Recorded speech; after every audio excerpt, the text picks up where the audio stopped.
Yo, what's up guys? My name is Eric, and on today's video, we would talk about the Mac Mini, the iMac, and the new 13-inch MacBook Pro with the Retina display that Apple has come out with on today's media event.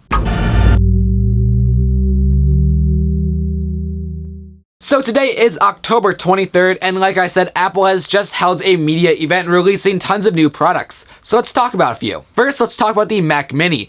Now, the Mac Mini didn't really get anything too huge upgraded in it, just some better processors and USB 3.0 on the back. And of course, they got the integrated Intel 4000 chip, which is the graphic card, which unfortunately now they do not offer any other graphic card in this machine, which is very disappointing. Now let's move on to the iMacs. Now the iMacs got some spec upgrades, but they also got a completely new design. So Apple has removed the super drive in the iMacs, so now the iMac is incredibly thin. It gets to 5mm at the edge. Since it is so thin, I do not think you can upgrade the iMacs at all, basically like the Retina display MacBook Pro. But also, talk about the Retina display, the display is the same on the new iMacs. It is not a Retina display, which I guess that kind of makes sense because it's a very big display, and have a Retina display as a huge display will cost a lot of money. And just throwing out a few pricing numbers here and there, the 21.5-inch iMac starts off at $1,299. And for that pricing, they'll give you an i5 quad-core processor,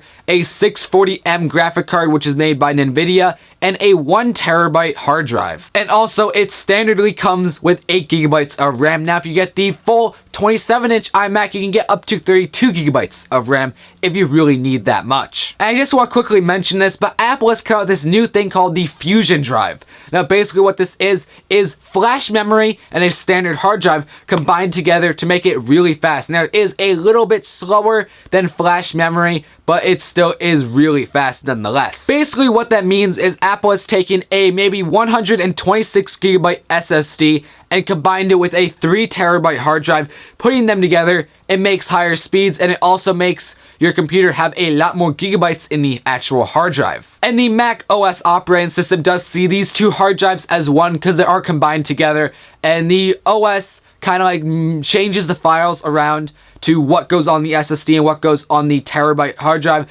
depending upon what you use. But anyway, I'm not going to go terribly into the Fusion hard drive. Maybe I'll do it in the future, but not right now. So now let's talk about the 13-inch MacBook Pro with the Retina display. So obviously, this computer has a 13-inch Retina display. It has a very similar design to the 15-inch MacBook Pro with the Retina display. It's just, well, a little bit thinner to hold the 13-inch screen. I believe the Retina display 13-inch has the same ports as the 15-inch, so it does have the USB 3, the 2 Thunderbolt ports, the SD card slot, all that stuff. But obviously, it does have a little bit of lower specs, at least compared to the 15-inch Retina display. It only has the integrated graphic card and not anything like from NVIDIA. It starts off with a 2.5GHz i5 processor, and that is not quad-core, it's just simply dual-core. This computer has all flash memory built into it, and the starting price is $1,699 for the 128GB flash storage option. So that is some brief information on the iMacs, the Mac Mini, and the 13-inch MacBook Pro with the Retina display.